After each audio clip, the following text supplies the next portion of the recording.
Today, I wanted to talk about tests and rest, what we should be doing. Next slide. So you hear a lot of information about the FDA on the news channels, and I just wanted to clarify some questions that come up. So the FDA can use emergency use authorization for specific drugs that we can use for the treatment of COVID-19. An example of this was they approved hydrochloroquine and then they retracted that emergency use authorization. The other thing is any lab with a CLIA certificate can develop a test. And it doesn't have to be FDA approved during a national emergency. So MUSC developed a test very early, and they have continued to use different platforms, primarily PCR, in order to keep that test running. The other thing that can happen is that the state can authorize a lab to start running tests for outside systems. Like they can say MUSC can use their lab to help Roper and Trident. And I'm just using that as an example. I'm not saying that we're doing that. Next slide. So there are primarily three tests. The first test is the RT-PCR. This is an RNA virus, so they actually amplify it to DNA. And the sample is taken via the nose. I apologize. One moment, Dr. Johnson. If you are just joining now by phone, thank you so much. We ask that you please mute yourselves by pressing *6. It's very important as we're recording the session. *6 is how you mute yourself. Thank you. So the test, PCR is highly accurate, and it does not need to be repeated if it's positive. Now, the next sentence is not exactly accurate. It diagnoses coronavirus in your nasal passage, but it is very difficult to tell if it's active now. We have learned this through testing surgical patients, and we can test for 8 weeks after the beginning of their symptoms, and we can still detect virus by PCR. And I'll tell you how we separate whether or not it's an active infection or not. Now, the rapid diagnostic tests, they look at specific antigens. For example, Abbott actually has a little device called ID Now that we use for influenza A and B, and we can use it for strep, and they have a rapid test for coronavirus. That's one example of their of a rapid test. It comes back positive within about 3 or 4 minutes and comes back negative. It comes back negative very quickly, but if it's positive, it's confirmed, and so it takes about 15 minutes for that. There are other tests that, like Cepheid, that actually take 2 hours instead of 1 hour. So the positive results are highly accurate. It's the negative results that need to be confirmed. I got that confused, okay? And again, it diagnoses a coronavirus infection. Now, the last test that we've heard a lot about is the antibody test. And when we first got this test, then it was very inaccurate because it was also detecting our immunity to other coronaviruses. And so it had a very high false positive rate. Since then, the test has been refined, and it is much more accurate than before. So how do we use the antibody test? I'll talk about that in a minute. Next slide. The diagnostic test is only negative when you have the virus, back up, right? But if it's not collected appropriately, if it was contaminated in the environment that you are working in, like for example, there's still virus in the air and it gets on to the swab, the specimen also may be kept at the wrong temperature and the reagents may not be working.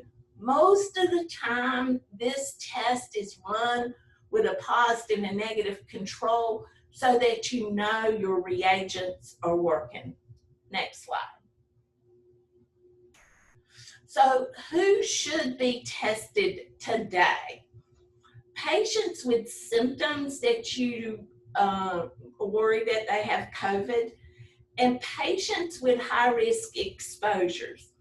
I actually read about high-risk exposures, and some people like the CDC says if you're around somebody with a positive COVID test for 2 or 3 minutes, that should be considered a high-risk exposure. At MUSC, we're not considering that a high-risk exposure. We're looking at 15 minutes to an hour and defining that as a high-risk exposure. Next slide. So the antibody test is not currently recommended for anyone, with a few exceptions. Like if we have a patient that we're wanting to do surgery on that is positive for COVID virus for 2 consecutive times, then we might do the antibody test to see if we're just picking up the virus from inside their nasal passage, and the test is amplifying that, and it's truly not active. We do that on sometimes asymptomatic patients, like we are having to do a C-section on them in 3 days, and they've tested positive, but they have no symptoms, and we're trying to figure out what kind of PPE to wear. And so we do the antibody test. It had a high false positive rate, as I said in the beginning, but that has gotten much, much better now. Next slide. So this is another question that we get a lot.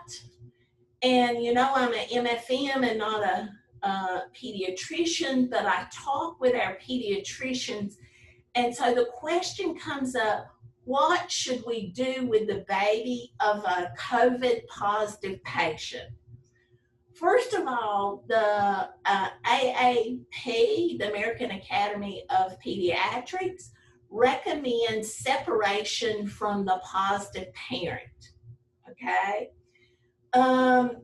Now, the second thing is they can be separated and in a postpartum room with an asymptomatic carrier.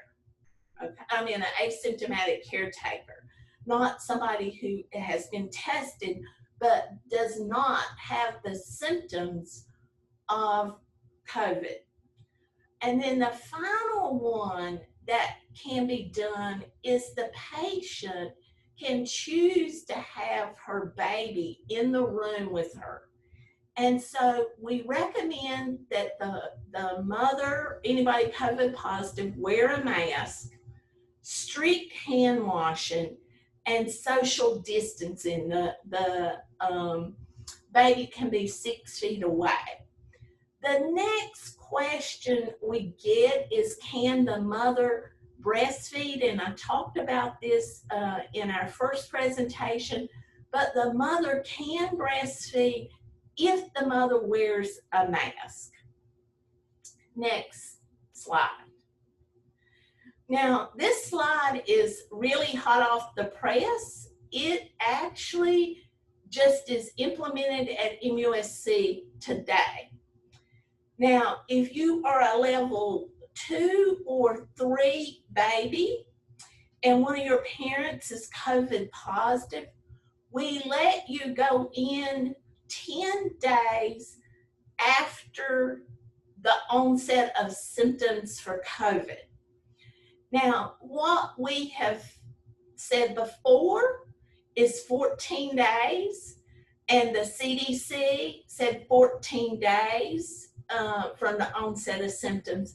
But now we have not been able to replicate a live virus from the nasal passage of an individual after 9 days. And so that's why we feel very comfortable letting parents who are COVID positive go in 10 days from the onset of symptoms. The other thing is that they have a positive test, but a positive IgG, we know that they're no longer infectious and they can go in. Next slide. And the same thing for healthcare workers. When can they go back to work? And again, we are using the same criteria for workers that we can for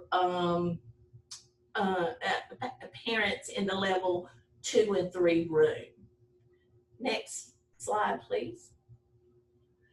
Now, one of the things that has happened in this crisis is that it's caused a significant break in our mental health, because some of the things that we normally do for ourselves and our family, we don't feel like we can do it anymore. So this comes from WHO for how to maintain good mental health in healthcare workers. One of the first things, like I lost my mother in November, and she was elderly, and I would have been so afraid to go in her house as a healthcare worker, not knowing if I was negative or positive and asymptomatic. So in order to stay, if you're afraid to visit and you can't social distance, stay in contact with your family by telephone or Skype or Zoom like we're using today. Your children may pick up on cues from you, and they may be afraid for mommy or daddy to go to work. So it's very important for you to talk with them in age-appropriate language that, yes, there is a virus out there. The chances of it hurting mommy and daddy are very low, and we have to go and help other people. The other thing is, don't attach it to an ethnic group or a nationality. And I should also add a region of the country. Yesterday, I read in the Post and Courier where a kid was from New Jersey, but he lived in South Carolina. He went in a convenience store, and there was a man in there that said, you know, we should just shoot all Northerners and not let them come down here.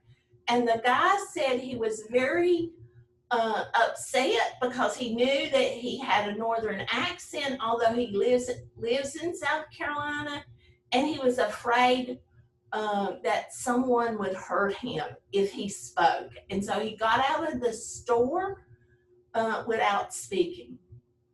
The other thing is, we should avoid unhealthy and unhelpful coping strategies. For example, Do not start drinking alcohol at night to help you go to sleep.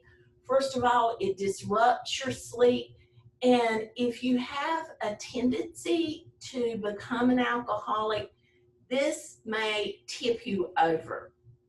I will say that if you have patients who are clean and sober, you need to talk with them, because the incidence of them backsliding is higher in this pandemic. Also, be supportive of each other. You know, one of our residents got COVID. You know, I made sure she knew my home phone number, my cell phone, because she's here without family, and I didn't know what she had in the house to drink. I didn't know if she had any food or anything. So if in our community we know there's people alone, we should be supportive of each other. Exercise at home. Although most of the gyms are closed, we need to figure out an exercise regime, because that also helps our mental health. Now, it is very normal for us to feel under pressure. For example, I used to wake up in the middle of the night and try to think if I had left out something for women at MUSC that could have potentially cost lives for them or their baby. And why everything wasn't on my shoulders to do, I felt because I was the leader of the department, I needed to make sure it was done. Also, get the facts. A lot of social media has really left science in the dust and have made this virus political. I promise you, the virus is not a Democrat, it's not a Republican, it's not independent. And if we don't do more social distancing, washing our hands, and masking, the virus is not going to be gone by election day. So get the facts. And the other thing is limit social media and video games. I am terrible with video games. I play puzzles and that type of stuff. And I have really tried to not do any of it, and instead work with,